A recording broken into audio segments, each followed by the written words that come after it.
Mudar.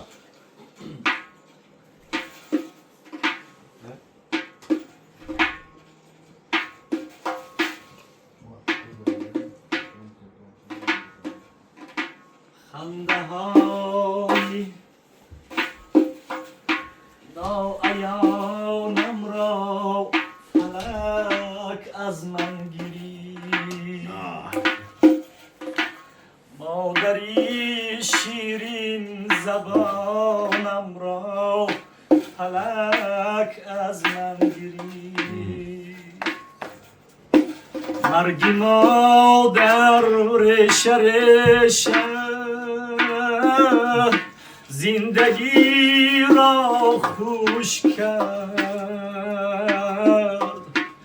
ته درختی نوجوانم را فلک از من گرفت. او چه جانی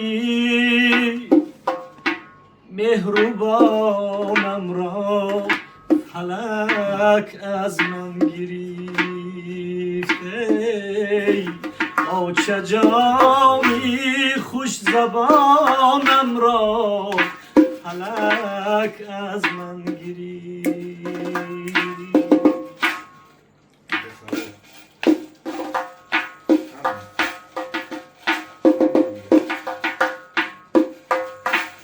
در زمستانی خیالم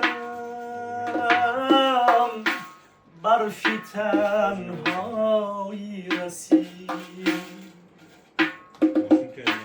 یک بهاری به خزانم را فلک از من گرفت. شاه بودم در کنارت مادری پر حسرتم، شاه بودم در کنارت ای مادری مشتی پرم. او چه جانی خوش زبانم را فلک از من گرفت. او چه جانی مهربانم را فلک از من گرفت. ای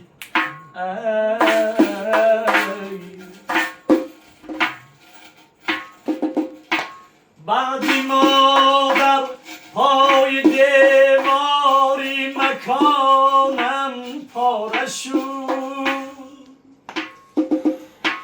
پاره از جسم و جانم را فلک از من گرفت. شعرهای شاد می گفتم که خندد مادرم، قالبی شعری روانم را فلک از من گرفته. او چه جانی مهربانم را فلک از من گرفت. او چه جانی خوش زبانم را فلک از من گرفت.